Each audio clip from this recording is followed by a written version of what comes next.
Hey, basketball fans, welcome back to Tips and Streams, your go-to spot for the hottest NBA regular season predictions. I'm Kokan, and I'm here to break down today's matchups and give you the edge you need to make the best bets. Before we dive in, make sure you hit that subscribe button and like this video. Your support means the world to us. Remember, our channel has no sponsors and relies solely on the love and support of viewers like you. Even a small donation by pressing the thanks button under the video helps us keep bringing you top-notch content every day. Don't forget to share this video with your friends and fellow basketball enthusiasts. And we love hearing from you, so drop a comment below and let us know what you want to see in our forecasts. Your feedback helps us improve and bring you the content you crave. Let's jump right into today's NBA predictions. We've got some exciting games lined up, so stay tuned and let's get that winning streak going. Today we have predictions for 6 NBA games. The first prediction for today is for a game between the San Antonio Spurs and Philadelphia 76ers. This matchup between the Philadelphia 76ers and the San Antonio Spurs feels like a clash of two teams heading in different directions, but still trying to find their groove. The Spurs have been one of the most intriguing stories in the league this season. Sitting at 15-13, they're outperforming expectations, largely thanks to the arrival of Victor Wembanyama. This kid is the real deal. Watching him on the court, it's hard to believe he's a rookie. 24.7 points and 10 boards a night don't just happen by accident. His game-changing presence is making life easier for everyone around him. And let's not forget Chris Paul. Sure, he's in the twilight of his career, but the guy is still dishing out dimes like it's 2015. His leadership is invaluable for this young squad, and his 8.4 assists per game this season shows he's still got plenty left in the tank. Together, they're making the Spurs team not just watchable, but genuinely competitive. That said, they've got some glaring weaknesses. Offensively and defensively, they're still figuring things out, and while they've been hot lately with 4 wins in their last 5, it's worth pointing out that 2 of those came against a pretty shaky Portland team. On the other side of the court, the Sixers have been a mixed bag this season, and that's putting it kindly.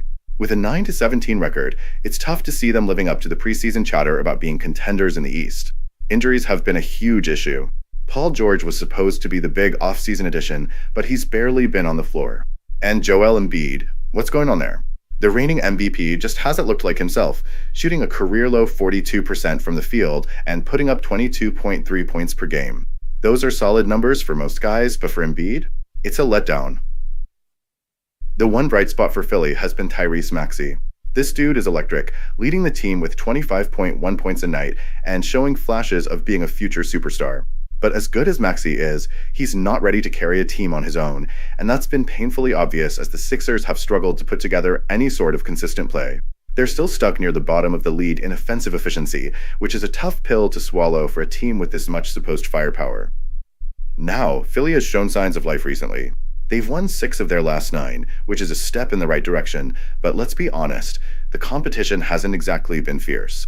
Wins against Charlotte, Detroit, and a banged-up Orlando squad aren't exactly resume builders. That said, this team is finally healthy, and with Embiid, Maxey, and George all on the floor, they should start looking more like the team we expected back in October. This game feels like it's Philly's to lose. The Sixers have owned the Spurs in recent matchups, winning 9 of their last 10, and they're coming into this one at home with a rested Embiid. The Spurs have been fun to watch, and Wembanyama is worth the price of admission, but they're still a young team trying to figure things out. Philly, on the other hand, has no room for error. They've got to start stacking wins, and this is a game they should handle. I'm expecting the Sixers to handle business in this matchup. I've got a good feeling they won't just snag the win, but also cover that 5.5 point line. That said, I'm not expecting a fireworks show on the scoreboard. Both teams have had their ups and downs finding the bucket consistently, and Philly's been slowing things down with a more methodical approach lately. I'm riding with a total stay of under 219. This could be the turning point for the Sixers to repair their groove. Let's see if they can deliver.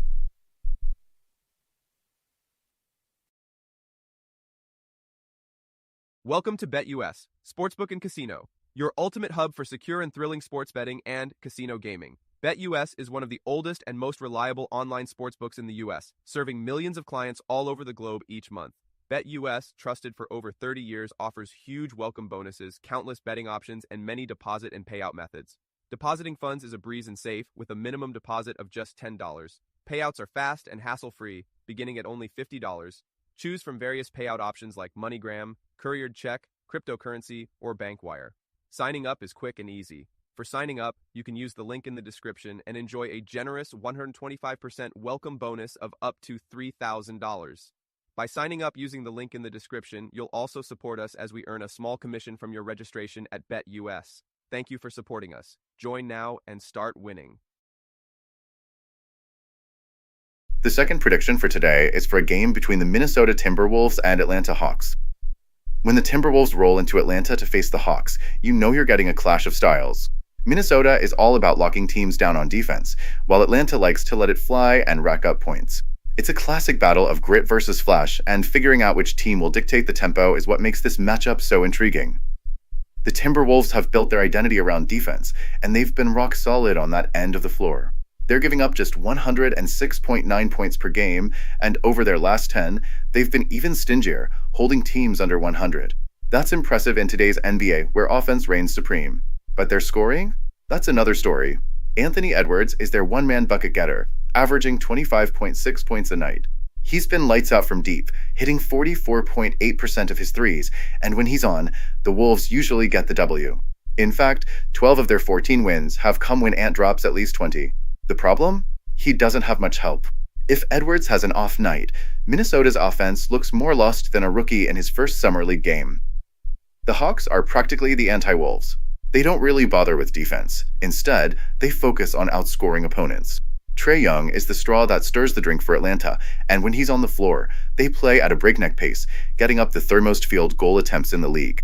But here's the catch. Trae's status is up in the air thanks to a heel issue. Without him, Atlanta's offense sputters, as we saw in their ugly 16-point loss to Memphis. They're a completely different squad when he's out, and not in a good way. Even with their defensive struggles, the Hawks have been showing signs of life on that end of the floor. Over their last 10 games, they've held teams to 112 points or fewer 6 times, which is a big improvement from their season average. That could spell trouble for the Timberwolves, who have been putting up just 104 points a game over that same stretch. Let's be real, you're not winning many games in today's NBA scoring like it's 2005. Minnesota's road record doesn't exactly inspire confidence either. They're just 6 to 7 away from home, and they're not exactly blowing teams out when they do win. Their margin of victory is barely above 2 points on the road, which tells you all you need to know about their offensive issues. And don't sleep on Atlanta's bigs, either. Clint Capella and Jalen Johnson can hold their own in the paint, so Rudy Gobert and Karl Anthony Towns aren't walking into an easy matchup. When it comes to betting this game, I'm leaning toward Atlanta to cover. They've historically had Minnesota's number, covering the spread in 8 of their last 10 meetings. Plus, if Trae suits up, the Hawks' offense should be able to find some rhythm, even against a tough Timberwolves defense. And even if Trae sits, I think Atlanta's rebounding edge and recent defensive improvements give them enough of a shot to keep it close, or even pull off the win. It's not an easy game to call because both teams have their flaws, but I just can't trust Minnesota to build and hold a solid lead. Edwards is going to do his thing, but who else is stepping up? Atlanta might not be a defensive juggernaut, but they've been grinding just enough on that end to make me feel good about taking the points at home. Before we move on, I have a quick favor to ask. If you're enjoying the content, please take a second to like this video and subscribe to the channel. Subscribing might seem like a small action, but it actually makes a big impact for us. Plus, it's completely free for you. Have you clicked that subscribe button? Awesome, thank you so much for your support. Now let's dive back into the video. The third prediction for today is for a game between the Milwaukee Bucks and Chicago Bulls. This game between the Bulls and Bucks has all the makings of a wild one, especially with the uncertainty hanging over Milwaukee's lineup. The Bucks are fresh off a solid win over the Wizards, 112-101, with Bobby Portis going off for 34 points and Chris Middleton chipping in 18. That's the kind of performance that gets you feeling optimistic, until you remember they were up against a Washington squad that's struggled all season. Milwaukee locked things down defensively in the second quarter, holding the Wizards to just 14 points, and that effort carried them to the finish line. The Bucks have been decent on both ends this year, posting an offensive rating of 113.8 and holding opponents to 113.3 points per 100 possessions.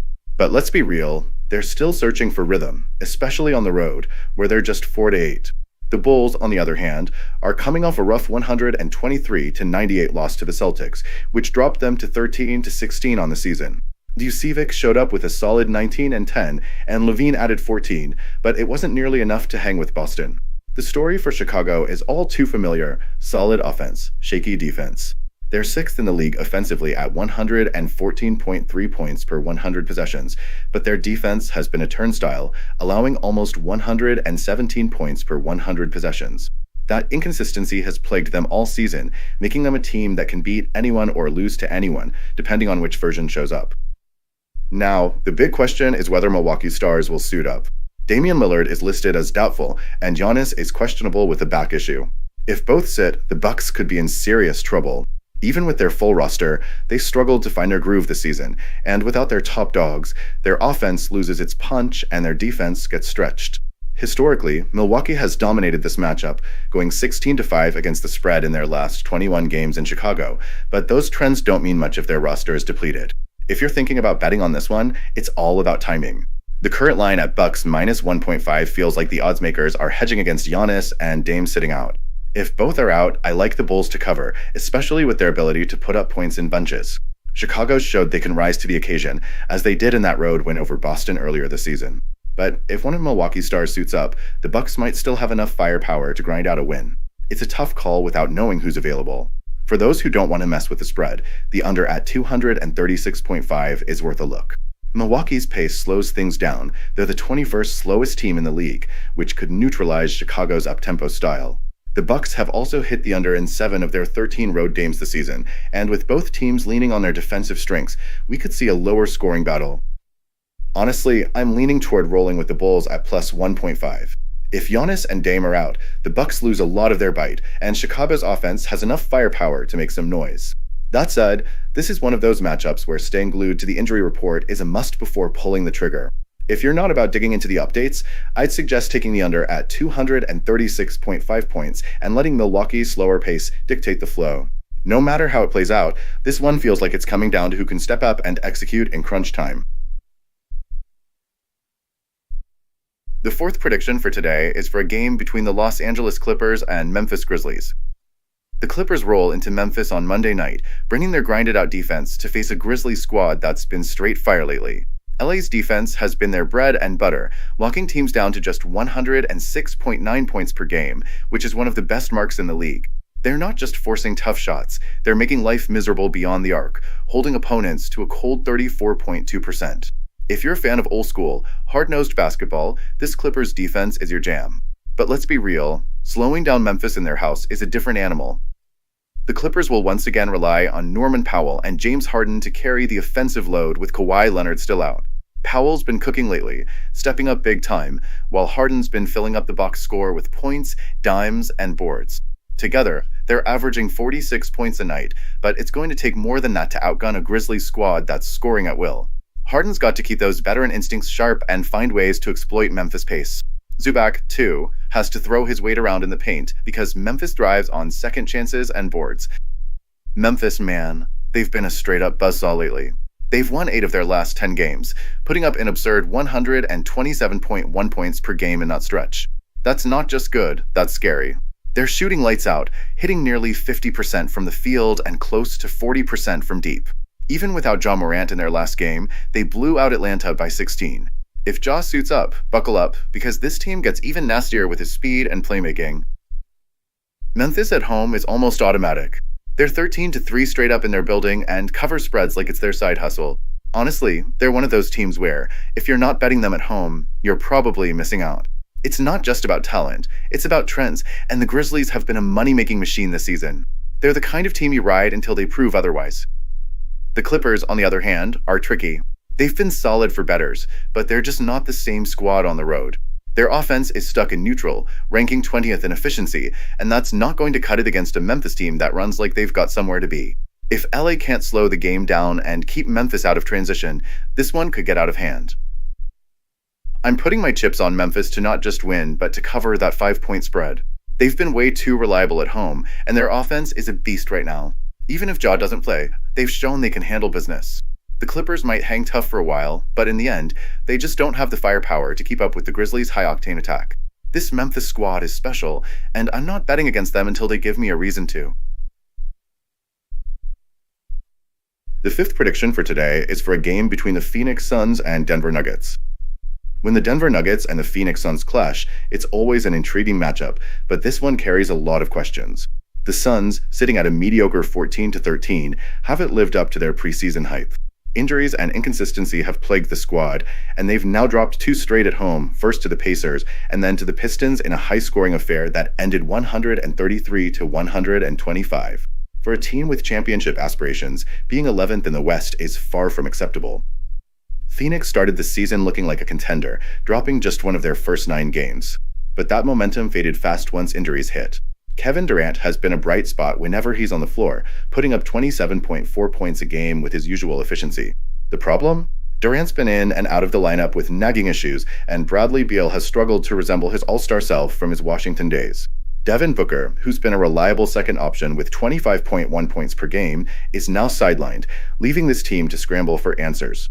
Jusuf Nurkic, brought in to stabilize the paint, has been a disappointment, delivering one of the worst seasons of his career. The Suns have firepower, ranking 7th in offensive efficiency, but their defense has been porous, ranking near the bottom of the league. At this point, their record reflects exactly what they are, a team that can score but struggles to stop anyone. On the flip side, the Nuggets aren't exactly setting the league on fire either, but they're still sitting at 15-11, which is good for 5th in the West. They pulled out a gritty overtime win against the Pelicans last night, but now they're playing on the second night of a back-to-back. Nikola Jokic, as usual, has been an absolute beast, probably playing the best basketball of his career. He's stuffing the stat sheet with 30.9 points, 13 boards, and nearly 10 dimes per game. If MVP races were decided in December, Jokic would be running away with it. But the Nuggets' issue has been the inconsistency from his supporting cast. Jamal Murray has had flashes lately, hitting clutch shots and regaining some rhythm, but Michael Porter Jr. remains a roller coaster of highs and lows. Without steady contributions from those two, it's hard for Denver to consistently close out games, even with Jokic doing everything but selling popcorn in the arena. This game is interesting because of the circumstances.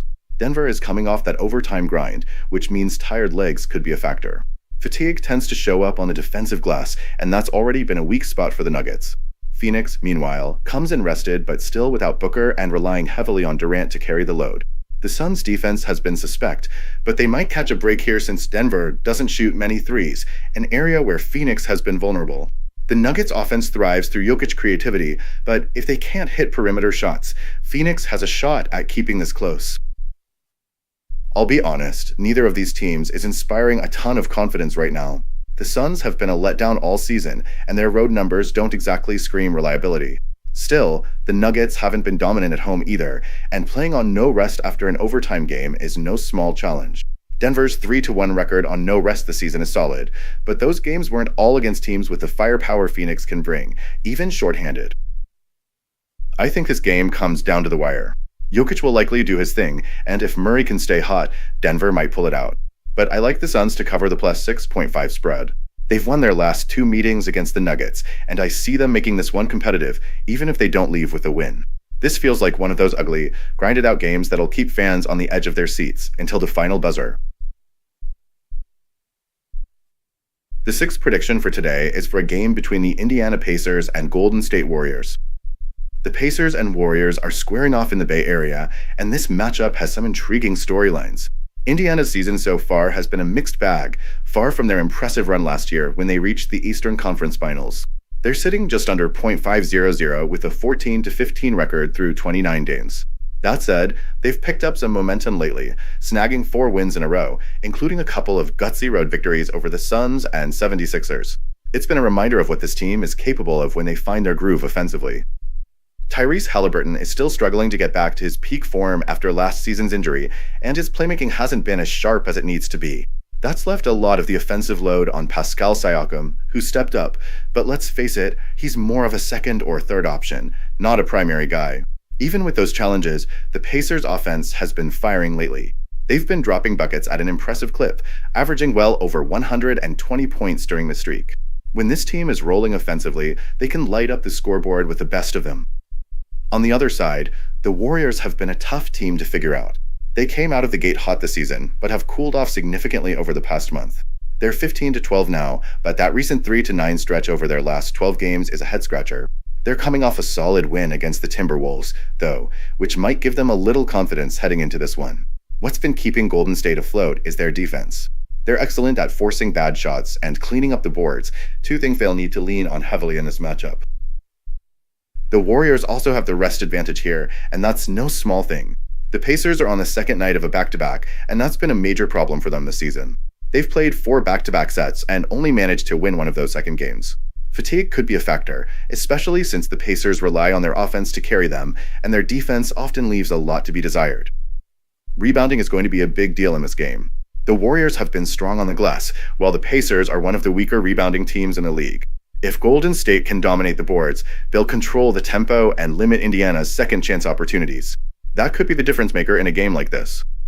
Here's the wild card. The Pacers have been money in Golden State. They've won and covered the spread in their last 5 trips to the Chase Center.